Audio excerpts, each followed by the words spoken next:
Hey everybody, welcome to Hope for Our Times, and I have a guest on I've never had before. In fact, I wanted him to come and speak at the church I was pastoring several years ago. I've been wanting to have him on this program. Finally have him, J Warner Wallace. He's a cold case detective, author, and Christian apologist. He's sought-after speaker, professor, consultant on cold case investigations. His work appearing on various TV networks with over 2 decades of experience. He helps others examine and defend the truth of Christianity. And Jim, thank you so much for joining us. I'm so blessed to have you here. Well, I'm glad to be here. So glad to be able to talk about the things that matter most. So good. Amen. You have several different things. You have an upcoming book. I want to get to that. It's going to be, it might already be released by the time this even posts, but Murder and Meaning. I look at that and I'll ask you a little bit about what that is about. You also have The Truth in Crime, What Investigating Death Teaches About the Meaning of Life. I'm looking at these different dynamics in here. This is just a fantastic. Homicide Detective Reveals Evidence of God. That was a program you did with Kirk Cameron. Jim, I have so many questions to ask you. Are you okay if I call you Jim? Or? Yeah, of course. Yeah, okay. Please do. All right, great. So let's just roll with things. And people are going to get to know you now that don't know you. Many people already do. But you've had a long career in cold case, being a cold case detective. What led you to become a detective, and how has that shaped the way you view the world? Well, I think it does shape the way you view the world. I was kind of raised up by a cop. You know, my dad was born in my dad's academy. I ended up working at the same agency that he worked at. I didn't start off that way. I started off in the arts. So I got a bachelor's degree in fine art, and then I got a master's degree in architecture, and I was working as an architect when I kind of felt like that job that I was working in Santa Monica was probably going to be obsessive for me, because I think most artists or architects, if they want to do their best work, they're willing to stay late to do it. I mean, stay maybe all day, all night, because art is such that you feel like you're in it. It's an expression of who you are. And I just felt at some point this was not going to be conducive to my relationship with my wife or my future family. So I eventually entered into the profession of my father, because I saw him raise his family. He divorced my mom when I was very young, but he remarried and he had a family that he raised with this job that provided for him significant enough, at least, that provided him great benefits. All of my benefits growing up were actually his, extended to me as his son. So, medical care, things like that I had taken for granted because I was raised so. We were so, my mom and I alone didn't have the resources. And I thought, well, I know that this was very selfish reasons. I simply said, hey, this is going to be better for our family, our future family. And I was not a believer. I just thought, just from X's and O's kind of perspective, this would be a good move to move out of the arts that seemed relatively unstable to a civil service job that seemed just the opposite. And so that was really what got me involved. Now, God does what God does with the people that he calls. And it's so interesting that I ended up in this profession, because I didn't see myself really fitting it well. But it turns out that when I started working investigations and got in front of juries to make a case on a murder, even our cold cases, especially our cold cases, I realized that all of that training in the arts would be valuable, because now we have to make this a visual presentation for a jury so they can see how the evidence fits together.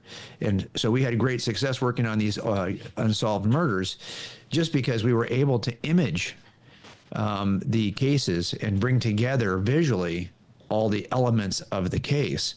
So it ended up being that training in the arts really prepared me to do the things I did as a cold case detective, even though I didn't see any use in it, to be honest with you, for many years as a cop.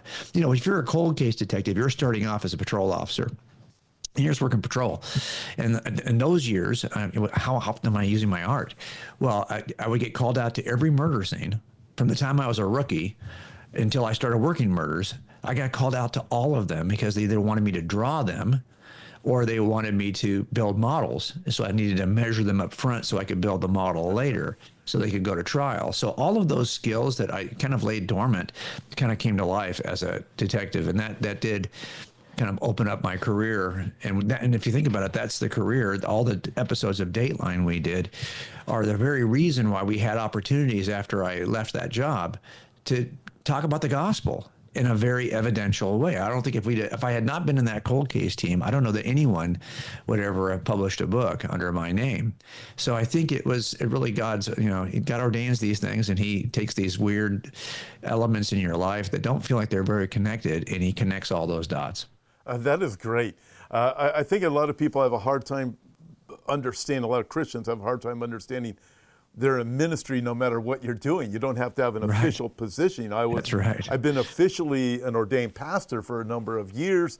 I teach Bible prophecy. I teach through the Bible. Sundays I go through the Gospel of John, even online. I'm going through the life of David through the Bible. But it all, and even with prophecy, all has to come back to the gospel. Always does, the most important thing. And I love it. Here you are, it's in the secular world, a detective, and you're able to help everybody connect with Christ. That, to me, that is just the coolest thing and the most necessary thing. That is the number one thing that we have, no matter who we are as believers. Now, you mentioned Dateline and you've had other crime networks where you've had some of your cases on, your cold cases, and I've watched a lot of those. I wonder how many of them I watched where it was you.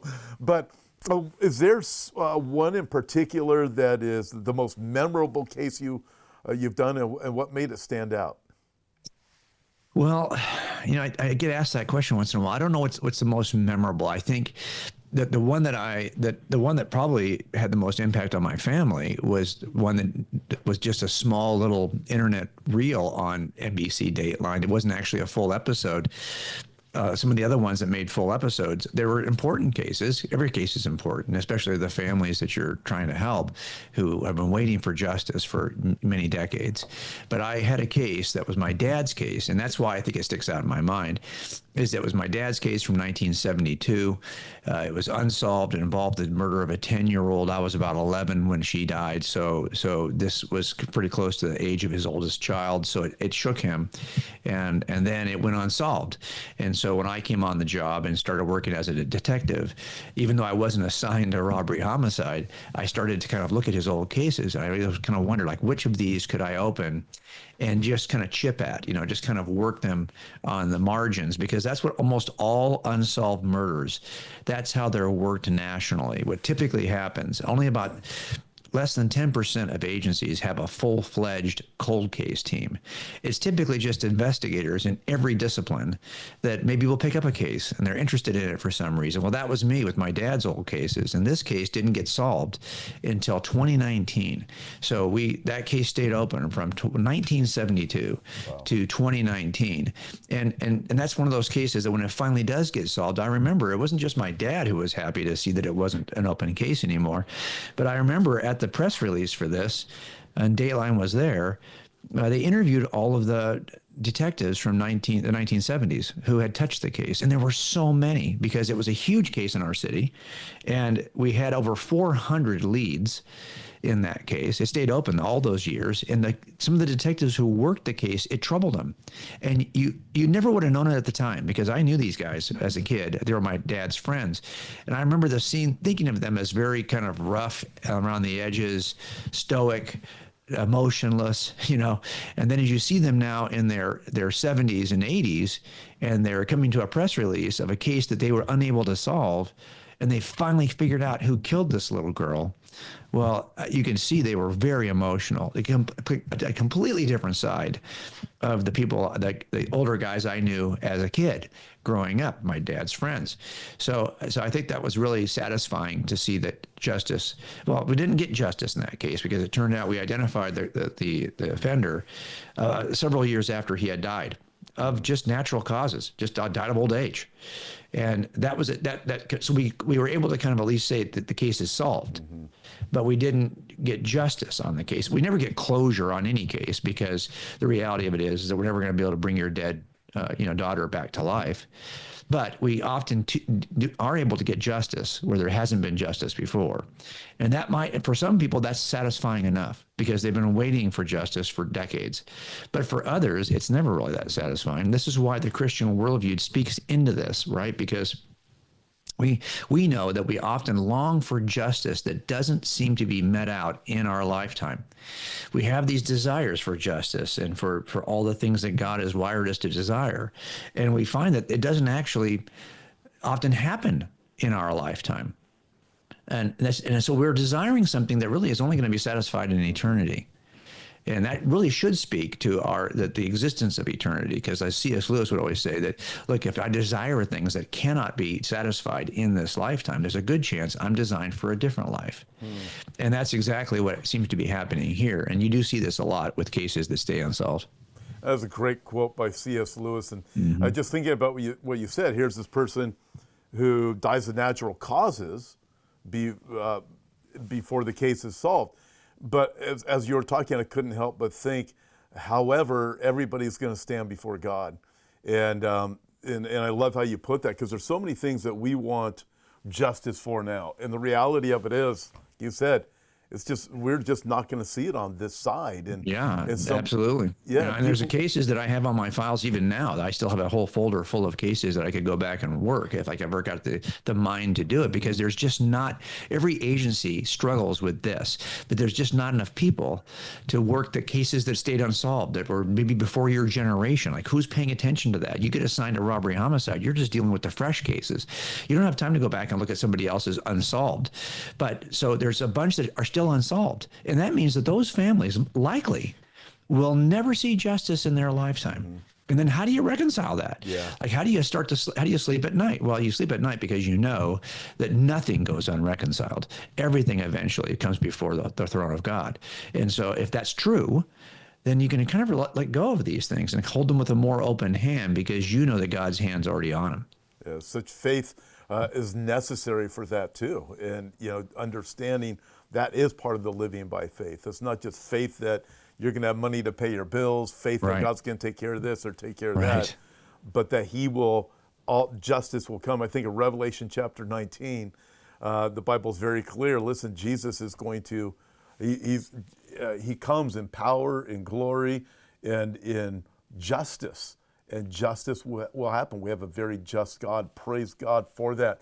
So you've mentioned how Christianity, your work as a detective and your faith in Christianity are connected. How do you balance skepticism as a detective with having faith? Well, I think you just have to reconcile. Every one of us is so different, right? And there's probably people out there who are more experiential and more emotional, and they wish they could find a way to become more rational. They'll often contact us and say, well, how do I learn the case? Because I feel like I spent my entire life as a Christian not really paying attention to what the evidence shows. It didn't really matter to me.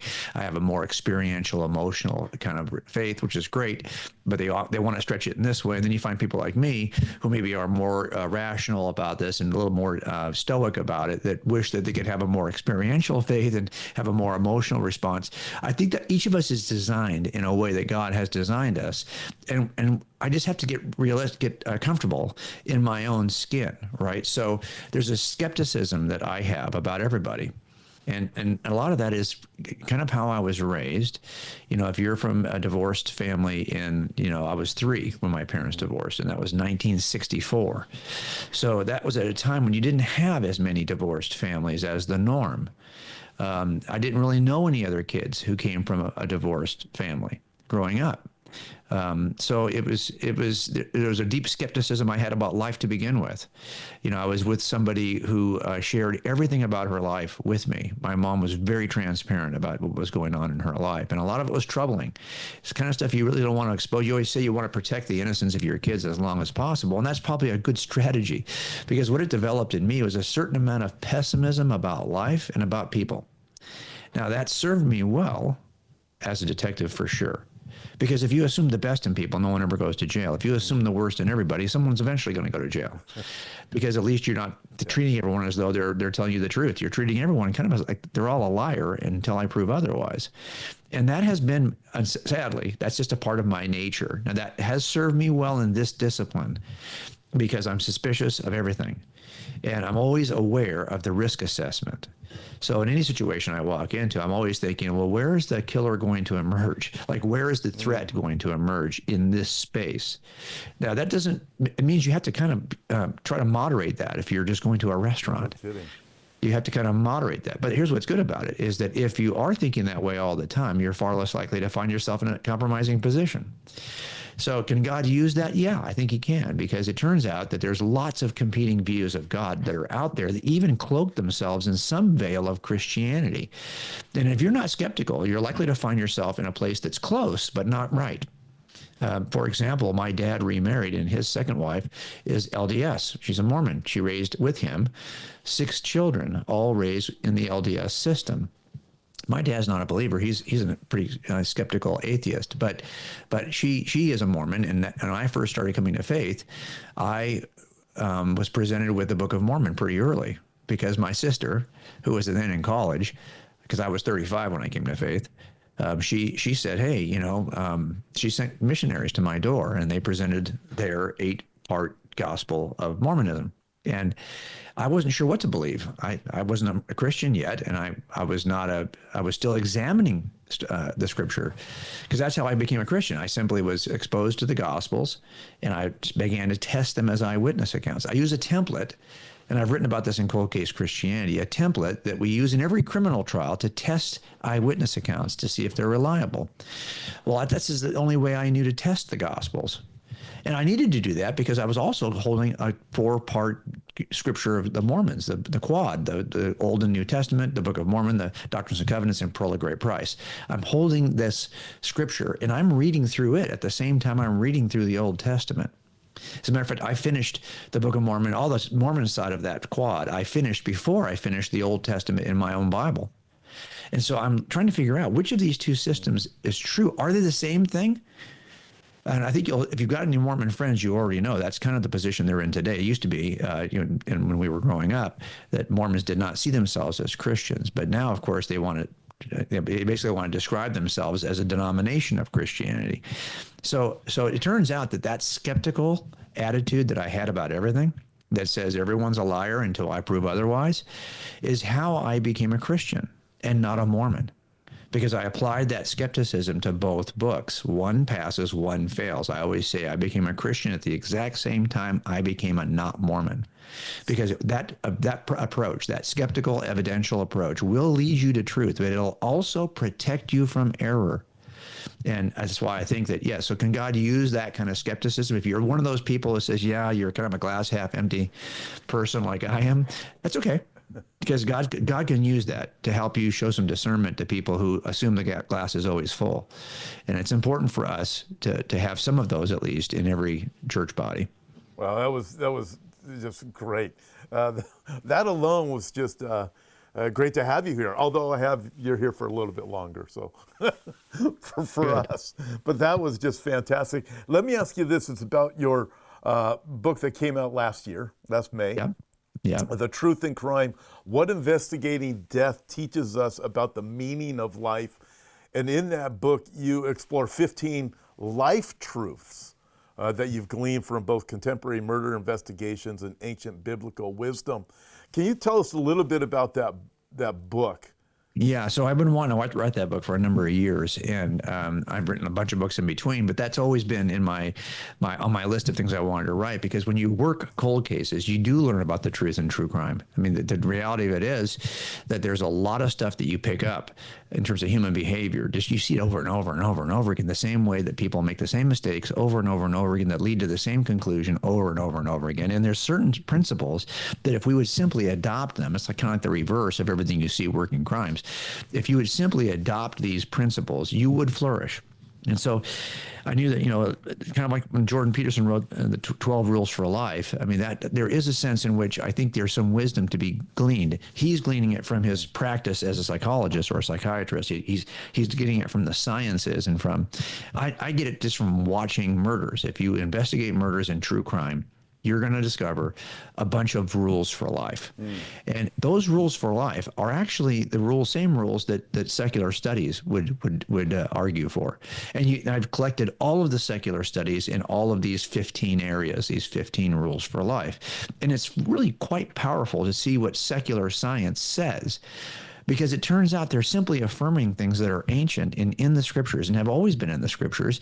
And although we don't want to talk about some of these rules because they're not popular in culture right now, like the importance of marriage or the importance of fatherhood or those kinds of things, it turns out that the studies still demonstrate that this is a better way to flourish as a human, to hold in high esteem the things that even the culture now doesn't want to talk about. The differences between men and women, the way that marriage actually brings out those differences, but also just the role of identity and when you worship something or falsely devoted to something that's not that important. So there's 15 different aspects of life that I think here, just the nature of what is wisdom? How do we define wisdom? How does the secular world define wisdom? How do we define wisdom? How should you choose friends? What kinds of friends should you choose? I mean, we're just trying to go through all the things that you see people who get caught up on the wrong side of the law. These folks do those things poorly. They don't think about them, or they think that they accept what the culture teaches them. But the reality of it is, if you'll simply go back to a more traditional view on those 15 things, a view that just happens to be biblical, you will flourish. And so I just wanted to write a book that was part self-help, part true crime drama, and part Christian apologetics. And that's what that book really is. That's great. I think of the demographics of it was, we watch things collapsing. Japan, their population is declining. China population is declining. Much of Europe is declining. We're watching America's got some serious problems in that same regard. When we watch these things, we find out, well, you start supporting abortion. China had their one-child policy. When you go against a rule such as, I don't know if this one you have in your book, be fruitful and multiply, right. You're going against something that God said to do, and you're saying, no, the better way is to abort your child. Well, guess what we have? We have serious collapse of civilization in these nations that have bought into that lie. And think about this. It turns out that, so it's all about replacement theory, right? So how many humans does it take? 2.3. If you factor in infant mortality, you have to produce more than 2 children per a couple of 2 adults in order to simply maintain the population size. If you want to grow the population size, then you need to do more than, say, 3 kids per couple. Makes sense, right? Well, it turns out that when you examine how people learn things, how people embrace certain views, whether they're secular views, even like the view on what the best football team is, it turns out, we know from studies, that the singular most powerful factor in determining what you will believe as an adult is, what did your parents believe?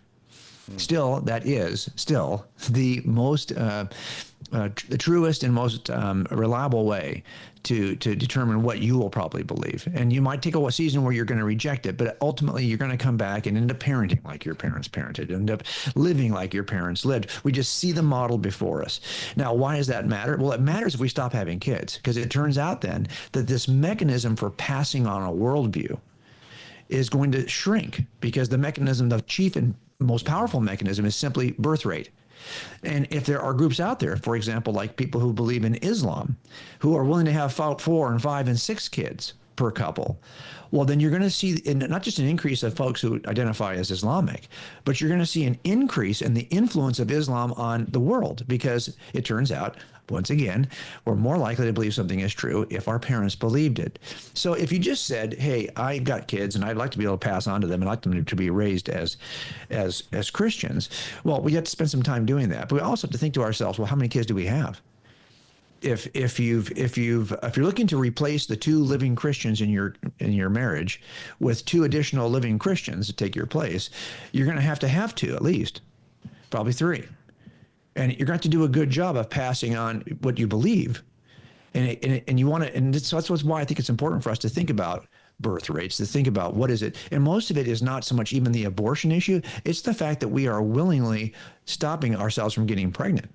It's that we think so much of our own freedoms that we don't want to be encumbered by children. And so even people who would never consider having an abortion will still limit themselves to 1 or 2 kids. Because, more than that would kind of weigh us down. Mm-hmm. Like, we don't see children as a blessing. We see other things as a blessing, and we'll just have some kids on the side, and hopefully they don't weigh down the blessing we see elsewhere. Well, that's a part of the problem. So I think we have to reconsider, like, how do we even view kids? And if you're being convinced that what you do in the secular workspace is what determines your value, not the size. And look, we came from an ancient culture where the size of your family often determined your value, your identity. Well, if that's gone, and now it's determining the success you might have at work. Well, now why, of course, what would you want? Why would you want anything to appear in your life that would slow down your success at work? If that's where the culture is saying that's where true meaning is, that's where true purpose is. We have to return to a sense of identity that would even open up the door for a lot of people to say, no, my identity is not in my work. And I think when you get to this age, and this is why I wanted to write a whole chapter on identity, which we did in that book, I think you realize that you can put your identity in your work, but what happens when you're post-work? Are you now post-you? Because the reality of it is, if you've thought everything that had made sense for you, everything that gave your life meaning was located in that job. By the way, that job where no one even remembers you right now. That job where you're utterly replaceable, because it turns out if you're working as a cop, you are just next man up. It's like the military. You don't really matter. You matter in the moment that you're there, but don't think that you're going to have lasting impact on your industry. No. But a lot of us would be willing to give our lives to our work. And it turns out the only legacy stuff you're ever going to have is not at your workplace. And the only regret you're ever going to have is actually living in your house with you right now. It's not at work. You're never going to feel bad in the end that you disappointed someone at work. So I think we have to get realistic about what our priorities are. And that's one of the reasons why I think you don't write this book probably when you're 30, because you're still caught up in it. But I think you do write this in your 60s because you finally figured it out. Yeah, really, really appreciate that. And I think, all my years of being a pastor, when I've been by somebody's side in the hospital, or they're passing away, or just in extreme suffering, I've never had a person yet tell me, I wish I had worked more. Right. But I've had many people tell me about their other regrets, which I'll get to in a second. I have more questions to ask you. But first, before that, Jim, how can people connect with you? You can just reach me at coldcasechristianity.com. That's the place where most of our work is posted. We've written a number of books, and I realize those things cost money. So I always tell people to exhaust everything an author offers you for free before you start deep diving on a book. Of course, the deepest form of these ideas is going to be in a book form. I get that. But there's lots of small articles and short, we can kind of tease out some of these ideas on our website, which we try to do. And then my son now is part of that website as well. That's why now I'm writing with him. But we're taking a slightly different approach because we're trying to reach a different kind of audience, because we've already written all the books that make the case for it. Like if you're a fan of Josh McDowell or those kinds of folks who make a case for something, Lee Strobel, these are all friends of mine, then great. We've got those kinds of books.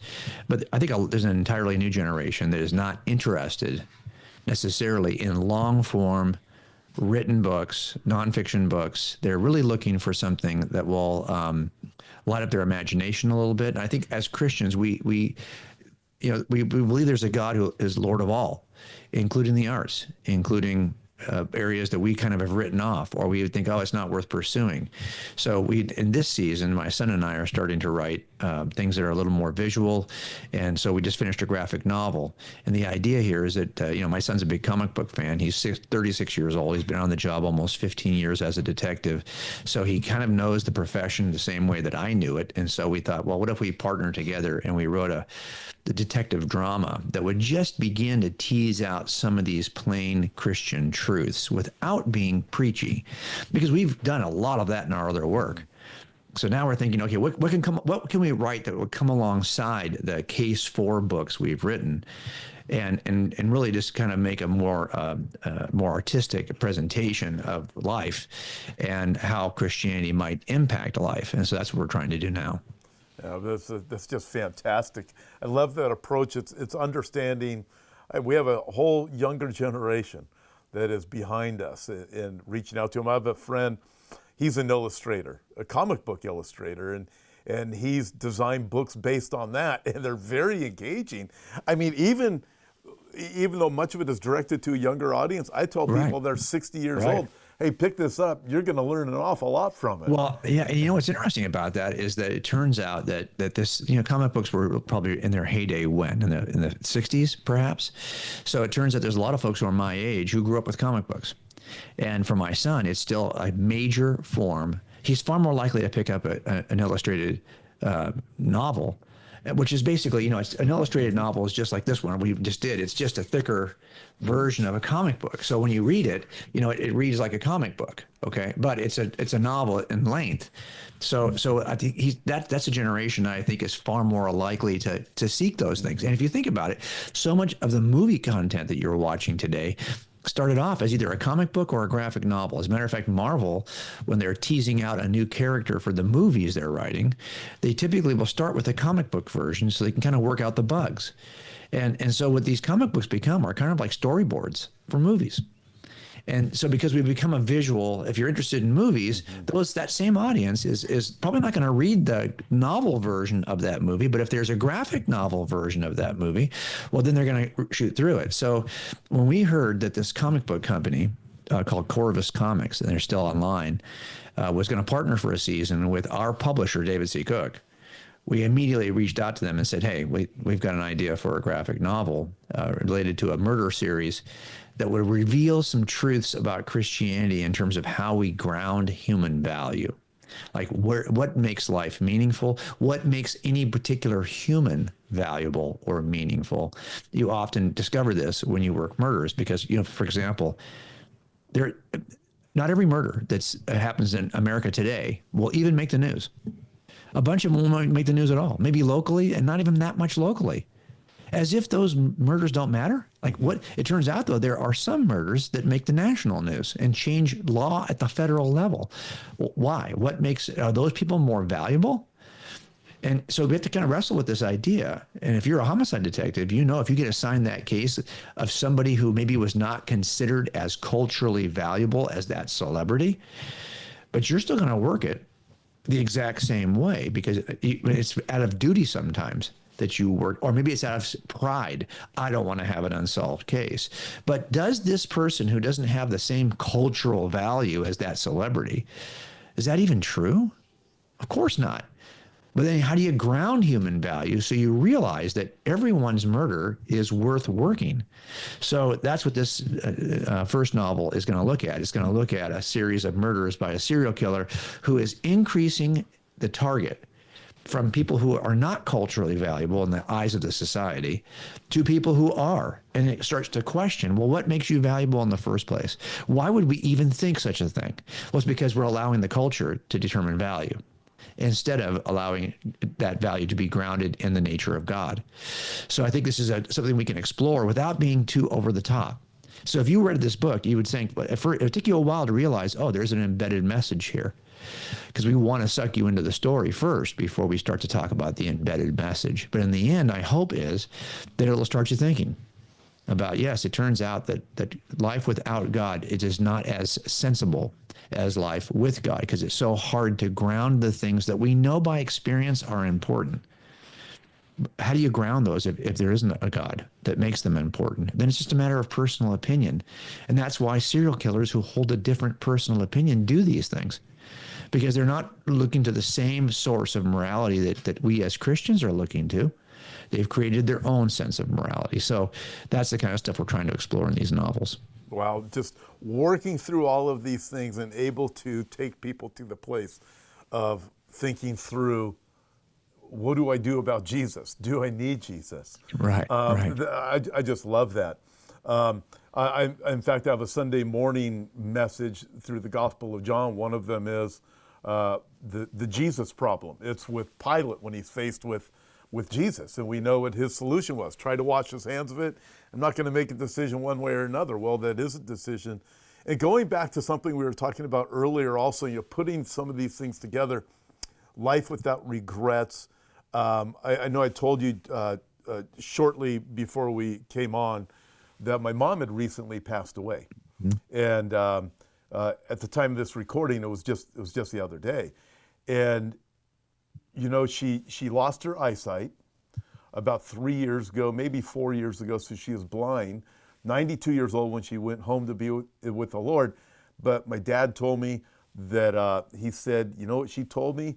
She said, when I see again, the first person I'll see will be Jesus.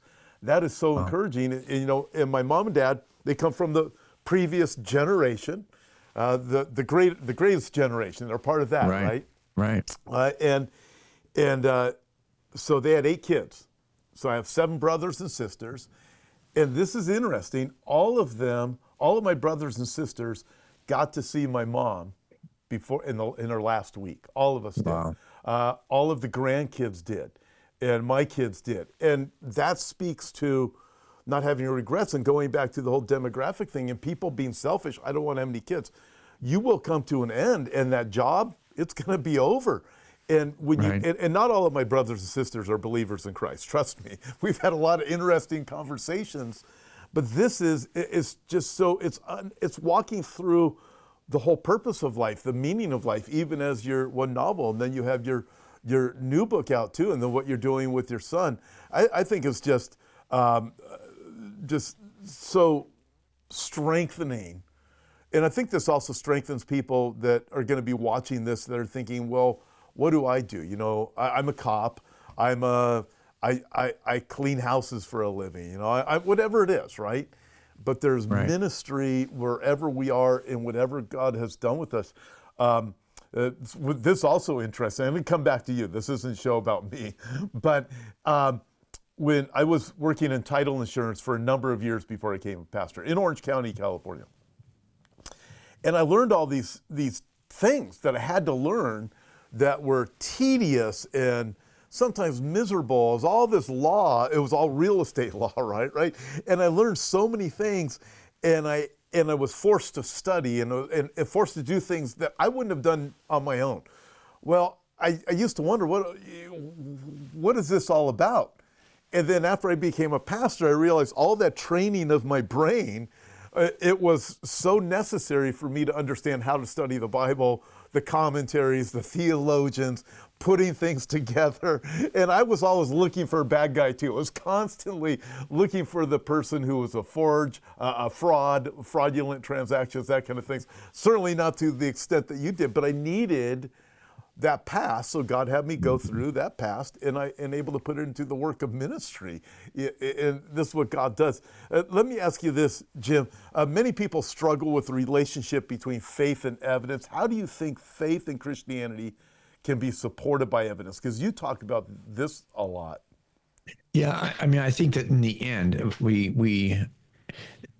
if you look at the way that Jesus talks in the Gospels, he's definitely an evidentialist, and it's kind of hard to deny that. There's only 2 forms of evidence. There's indirect evidence and there's direct evidence in criminal trials. You can't make a case with a third form of evidence because there is no third form of evidence. Direct evidence is simply eyewitness accounts. Everything else counts as indirect evidence. Direct evidence is from people who had they saw it themselves. They were directly associated with the event. They were present when it occurred. A video camera is also direct evidence because, it can record with its eye and then retell it with its mouth, which is there's a playback. So that's what witnesses do. But everything else, DNA, fingerprints, material evidence, it's all in the indirect category. So you only use these 2 forms of evidence, and you see that Jesus uses them all the time in the Gospels. So we think, well, okay, it's by faith alone. But what kind of faith? A faith that is, how would we even know anything about what it is we're putting our faith in if not for the eyewitnesses who observed it and then wrote about it and preached about it all over the world in the book of Acts? So when you see something like Thomas, who comes to Jesus and has to put his hand in the open wound of Jesus, and Jesus says something like, well, blessed are those who didn't get to see this and yet believe, and then immediately commissions Thomas and the others as eyewitnesses. He's not saying that the evidence isn't important. He's saying that, no, actually, the evidence is going to be critical because you're going to tell everybody now about what you saw. That's called direct evidence. And when John has doubts, John the Baptist, and he sends his disciples to Jesus in the Gospel of Luke, and they come to Jesus and they said, John sent us. He wants to know, are you the one? Clearly, John doesn't know that I'm the one. The way Jesus responds is going to tell you something about his value on how to make this case. Because you could easily tell his disciples, John's disciples, go back and tell John he needs to pray about this. He needs to just trust me more. He needs to have better faith. He needs to be not a person of weak faith. No, he doesn't say any of that. Here's what Jesus does. He works 3 miracles in front of the disciples of John, and he says, go back and tell John what you just saw. The blind can see. The deaf can hear.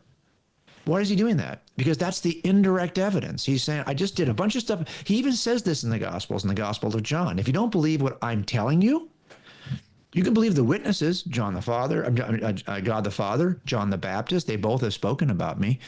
The prophecies have predicted me. Or you could believe the indirect evidence of the miracles I've worked in front of you. He says this on 2 occasions.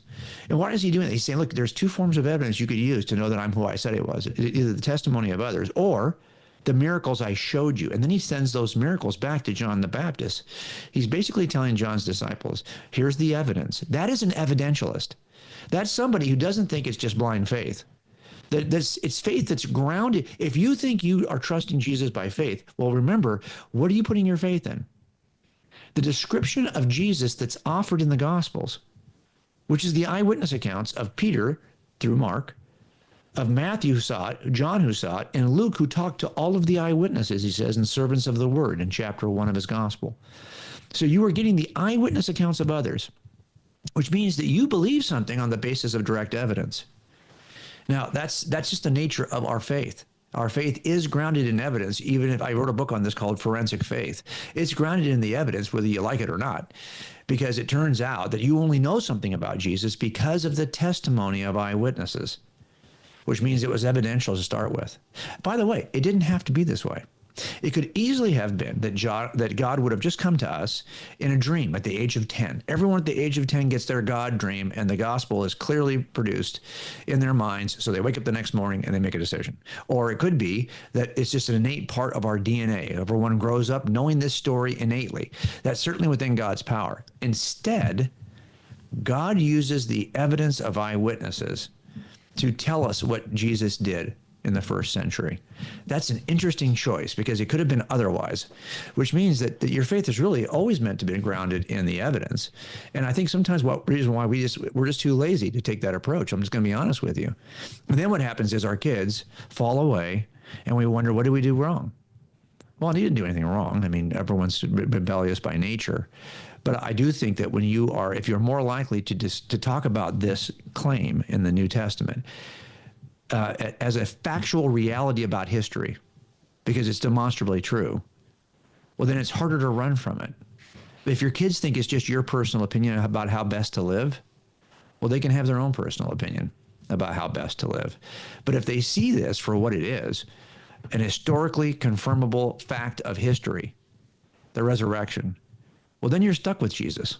And you're only going to run so far. And there's that rubber band theology, right? So if you want to run so far, let go of the rubber band, it hurts. But if you go further and let go, it hurts more. How far do you want to pull the rubber band? That's the question we have to ask our kids.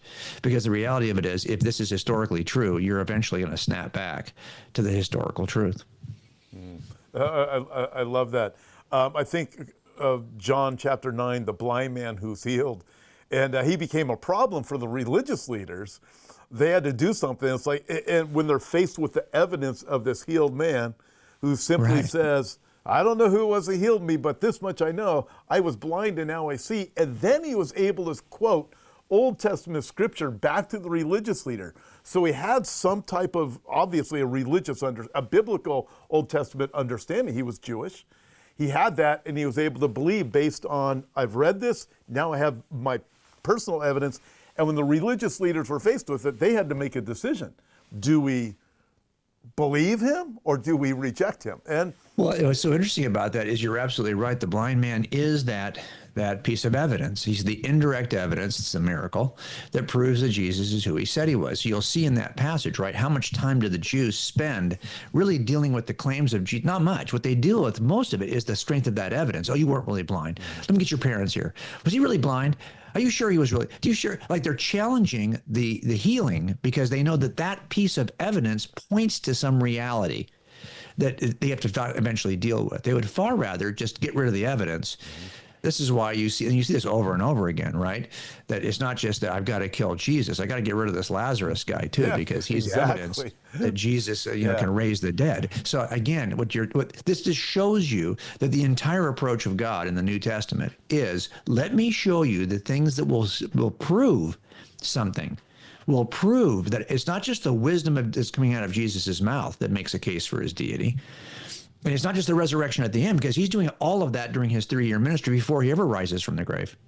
And he's gathering around him people that are persuaded. Nicodemus, at the end of the chapter before Nicodemus, it says that many of these religious Jews were starting to be convinced that Jesus was something other than just a rabbi. And then here comes Nicodemus. He says, we want to know, ask you, you must be from God, because no one could do the things you're doing if he wasn't from God. They're starting to be convinced that Jesus is from God. And what is that convincing them? It says in the chapter prior, it was the miracles of Jesus that were acting as the indirect evidence that was demonstrating that he was who he said he was. Well, this just shows you over and over again that this evidential view of your faith. Now, here's what happens in every trial. I know we're getting close to the end of our time together, but let me just wrap it up with this. When you do a criminal trial, you provide evidence to a jury. And as I always get to help the DA craft how we're going to say this, and also how we're going to image it visually.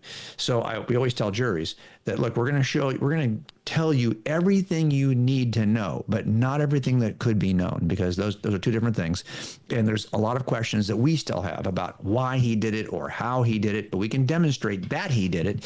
But we have a lot of unanswered questions, and we pick jurors who won't struggle with unanswered questions, because there's never been a case where we could answer every question that the jury might have. You have to be able to render a verdict, even though you have open questions. You just have to have enough evidence. So we give you an evidence trail that leads right to the suspect, not a foot to the right or a foot to the left, but it doesn't get you all the way to the suspect, because in that gap are your unanswered questions. But we're going to ask you to step across your unanswered questions and render a verdict, because we believe that the evidence trail leads really close. And those unanswered questions are not as significant as all the evidence we've just looked at. So you can make that step toward a verdict. Well, the same thing happens here. There's more than enough evidence that points right to Jesus. It gets you really close, not a foot to the left or the foot to the right, but it does stop short. And in that gap are all of your unanswered questions. And I still have lots of unanswered questions, theological questions about the nature of God. If you read the scriptures carefully, you probably have your own set.